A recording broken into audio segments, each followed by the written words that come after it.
Assalamu alaikum wa rahmatullahi wa barakatuh.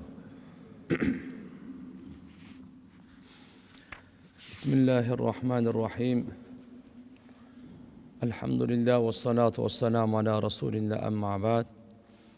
Hurmatlı cemaat, Peygamberimiz sallallahu aleyhi ve sellem aytkan: "Afdalı salavat indallah salatus subh yevmel cum'a fi cemaatin." Allah'ın aldığında namazlardan en mıhtısı, en abzeli cuma günü bağımdat namazdı cemaat menen oku. Cuma gün hazır bağımdat namazdı cemaat menen okuduk. Allah Teala'm kabul kılsın. Şu namaz Allah'ın aldığında en abzel namazı şu eken. Cuma gün Müslümanlardan mayramı jana ibadat kıla turgan günü. Antkeni Adam atabыз cuma günü jaralgan. Cuma günü beyişke kirgizilgen. Cuma günü beyişten çıkarılgan. Beyişte cuma gün var. Bir kalgan 6 gün yok. Cuma gündün ululuğu Peygamberimiz sallallahu aleyhi ve sellem köptөгөн hadislerde aytат. Bir aptalık günler geçirilet. Cuma günü ibadat Müslümanlarga. Kanday? Biz erterek meçitke gelişimiz gerek. Cuma namazga. Bul ibadat. İkinciden cuunu bir cumada bir jolu cuma namaz üçün, cuma gün üçün 3 hadis özünçe gelet. Bir cumada bir jolu cuunu, cuma günü cuungan jakşı. İkincisi cuma namaz üçün cuunu. Üçüncüsü cuma gün üçün cuunu. Demek bir ele gusul alganda 3 niyet kılıp koysak 3 hadiske amal kılganın soğuğunu alabız. Tırmaktardı alu, tüktörді тазалану, sakal çaçka may suyuku, atır sevinu, taza giyim giyu, Peygamberimize köp salavat aytı. Mümkün olsa Kaf süresini oku. Mına uşularının bardığı cuma gündögü kılına turgan ibadatlar tuğanlar. Meçittin adebi.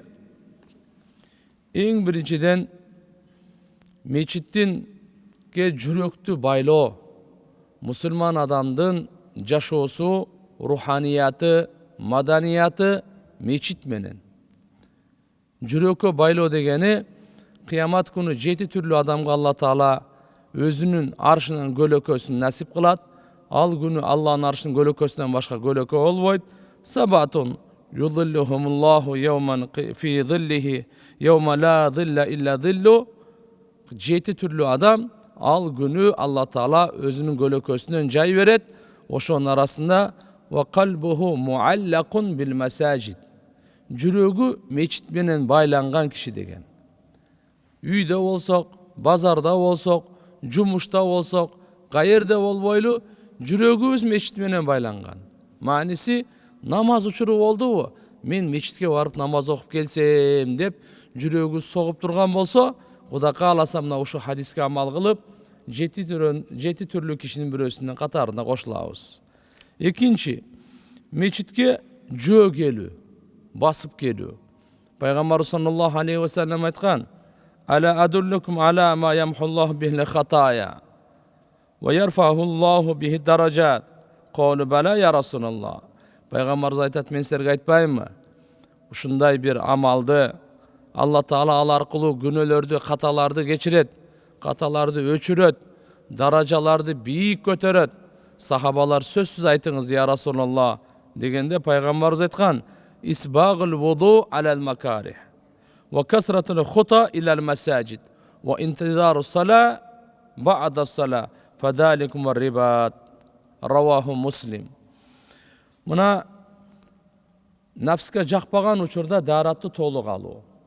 Suuqta eптеп-септеп алганды каалап каласыз. Кээде жалкоолукта, уйку сурап атканда, нәпсиге каалабаган учурда daaratты толук алуу ушул каталарды кечирип даражаларды көтөрө турган улуу амал экен. Экинчиси ва касрату хута илал масажид, мечитке көп кадам таштоо. Ошондуктан айтып атпайбызбы, жума күнү дагы узагыраак мечиттерди токтотуп, машиналерди токтотуп, канчалык көп келсек, ошончолук иншалла сооптор көп жазылат экен. Үчүнчүсү намаздан кийин намазды күтүү. Эми бул жерде азыр мисалы багымда окудук, жумага чейин мечиттин ичинде күтө бер деген мааниде эмес. Ырыскы издеп, Алла Тааланын берген ырыскысын издеп жумушка таркап кетебиз. Бирок жүрөгүбүздө кийинки намазды күтүү болсо, мына ушуга кирип калат. Мына ушул үч нерсе шайтандан коргоно турган, даликум рибат, мынаки коргоно турган ушундай улуу амалдарга бири кирет экен. Андан кийин мечитке келгенде токтоо, өзүбүздү токтоо алып, жүгүрбөй, өзгөчө коомат айтылганда кээ бир адамдар жүгүрүп келет да. Анда пайгамбарыбыз саллаллаху алейхи ва саллям тыйуу салган.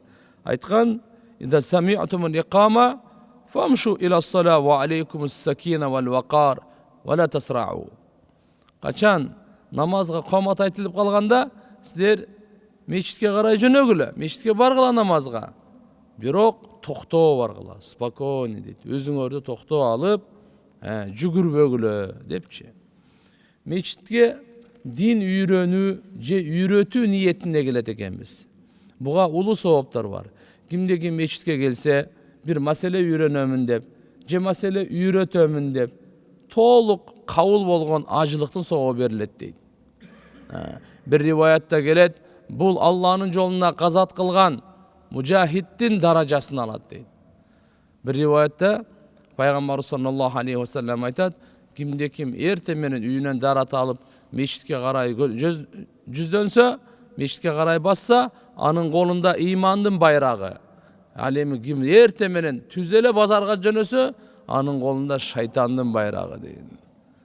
Мечитке келген ар бир кадамга бирден сооп жазылат, бирден күнөө кечирилет, бирден даража көтөрүлөт. Демек туугандар, мынакей мечитке келе жатканда да улуу сооптор экен, жана биз ниет кылып коюшубуз керек экен. Бир маселе болсун, бир диндин кандай жакшы нерсени үйрөнүү же үйрөтүү.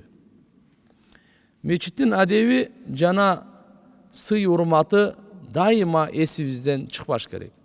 Ома юаддим шааираллах, ким Алланын шаайр белгилеринен ошонун арасында мечит бар, урматтаса, тазим кылса, фа иннаха мин тақвал кулуб, анткени Аллах субханаху ва таала буну жүрөктөрдүн таквасынан, жүрөккө таквалык келе турган нерсесинен деп айткан. Демек азаматы жүрөгүбүздө болсун. Тахиятул масжид оку, мечитке келгенде мечиттин акысын окуп коет экенбиз. Мечитке келгенде кыбланы карап отурат экенбиз, Алланын зикиринде алек болуп, дүнүйө сөздөрүн сүйлөбөйт экенбиз. Дүнүйө сөздөрү таакыр сүйлө. Бекер сөздөрдү да сүйлөмөй жок, дүнүйө сөздөрүн дагы сүйлөмөй жок. Кичинекей балдарды жана акылынан кеткен адамдарды мечитке алып келбегиле деген. Жанибул масажид сыбьянакум ва маджанинакум. Пайгамбар саллаллаху алейхи ва саллям хадиси бар. Демек бул жерге мечитке келгенде жаш балдарды себеп зара кылып коюшу мүмкүн. Жинди мындай акылынан кетип калган, өзүн кармай албаган, билбеген кишилер деле ал да ушундай булгап коюшу мүмкүн. Ошондуктан мечиттен бул адамдарды узагыраак кармагыла деген. Ошон үчүн баарыбыздын милдетибиз туугандар, мына мечитти зыярат кылабыз деп келип атышат. Уул кыздарын алып келишет. Макул ата-энеси менен же ага-инилери менен болсо, көрүп көрсөткөндөн кийин алып кетсе жакшы. Кээде кой берип коюп, садик болуп кеткен жерлер жакшы болбойт. Бул мечиттин адебине каршы болуп калат. Мечитти таза кармайбыз туугандар. Үйүбүздү кандай таза кармайбыз, мечитти дагы. Кээде сакал түшүп калат, кээде тырмак түшүп калат, кээде кичине баракча түшүп калат. Булар мечитти таза дагы кармап, кичине жыттандыруу дагы кармап. Демек, мечитке келгенибизде путу колду жууп, таза носки кийип келишибиз керек экен.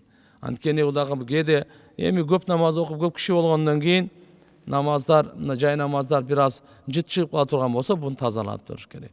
Мечитти дагы өзүнүн эмеси менен жакшы, чет мамлекеттерде өзүнүн атырлары бар, жыттап сейип коет. Мечит деген адам келгенде бир рахаттана турган, бул ушул чөйрөдөн, бул аурасынан ушундай адамга мындай тынчтык келе тургандай болуш керек. Жагымсыз абал, мындайча айтканда, эгерде жуунбай калса, же болбосо азыркында чеснок, пияз жеп калган учурда, же болбосо денесинен бир ириң чыгып, ушундай жагымсыз жыт чыгып калган учурда мечитке келбейт экенбиз туугандар. Ошол учурларда пайгамбар саллаллаху алейхи вассалам доорунда да ушундай эле өтө көп иштешет эле, суу таңкыс эле. Ошондой болсо дагы жумушчулар сөзсүз жуунуп анан мечитке келсин деп буйруктары бар эле. Мечитте түкүрбөйт экенбиз. Мечитте өзүбүз атайын бир жай дайындап, мына меники деп менчиктеп албайт экенбиз. Мечитке ким биринчи келсе, ошонун жайы. Албетте, эгерде сиз келип бир канча зикир Кур'ан окуп, эшикке чыгып бир даарат алып келейин десеңиз, анда бир белги коюп, бир кийимиңизди ошол жерге коюп, сыртка чыгып кайра келсеңиз боло берет. Бирок чыгып кетип кайра келип тур деп өзүбүздү башкалар тургузуп, өзүбүздү отура турган болсок, жакшы болбой калат. Мечитте эгерде уйку келе турган болсо, анда жайыбызды алмаштырышыбыз керек экен. Уйку келип кетти бир жерде отуруп, ал жерден туруп, бир аз оң жака, сол жака же арты алдыга жай алмаштырып койсок, уйку качат. Иншалла. Мечитти өтө турган жай кылып болбош керек. Мисалы, бул жактан бул жака өтүшүңүз керек болсо, мына мечиттен мындай өтүпчү. Жок. Тегеренип чыгыңыз. Же тигинен барыңыз. Мечитке кирсеңиз, анда 2 рекет мечиттин акысын окуңуз. Пайгамбарыбыз айткан кыяматтын белгилери, мечиттен адам өтөт, 2 рекет намаз окубайт. Кыяматтын белгилеринен туугандар. Мечитти өтө эле бир жалтырап жалбыратып, мына синагогаларда, же болбосо мына биздеги эмне деп коет эле, каниса деп коебуз, мына церковтордо өтө эле ашыкча кооздоп, зыйнаттап берген дагы туура эмес. Өзүнүн чегинде, өзүнүн сүрүндө болсо макул. Жоголгон нерсени мечитте жарыя кылбасын дейт. Пайгамбар саллаллаху алейхи вассаламдан хадис келет. Эгерде бир адам бир буюмун жогото турган болсо, анда мындай дейт: "Ман самия раджулан юншиду даллатан фил масжид фалякул ла раддаху Аллаху алейк, фа иннал масажид лам тубна лихада." Эгерде бир киши укса ушу мечитте жоголгон нерсесин, мен ушундай нерсе жоготтум деп жарыя кыла турган болсо, ага айткын дейт: Алла жоголгон нерсеңди кайтарып бербесин депчи. Мечит анткени бул нерсе үчүн курулган эмес. Жоголгон нерселерди жарыя кылыш үчүн курулган эмес мечит. Эгерде бир нерсе табылып калса, айтса болот, мына табылып калды деп. Бирок жоголгонду жарыя кыла турган үчүн эмес. Сыртка чыгып жарыя кыла берсин. Мечиттин ичи буюмга болбойт. Андан кийин мечитте сода сатык кылынбайт, мечитте жаңжалдашылбайт. Мечиттин ичи уруша турган жай эмес, жакалаша турган, кыйкырыша турган, үндү көтөрө турган жай эмес туугандар. Мечит Алланын үйү, буга биз бардыгыбыз бул жерде Алла Тааланын ибадатын кылып, ушу кичпейилдикти, таваду, тадарру, жалдырап, жалбырап, Аллага ибадат кылыш үчүн келгенбиз. Жараткан Алла адептерди эске алып, баарыбызды өзү ыраазы кылсын. Субхана роббика раббил иzzati амма ясифун ва саламун алал мурсалин валхамдулиллахи раббил аламин.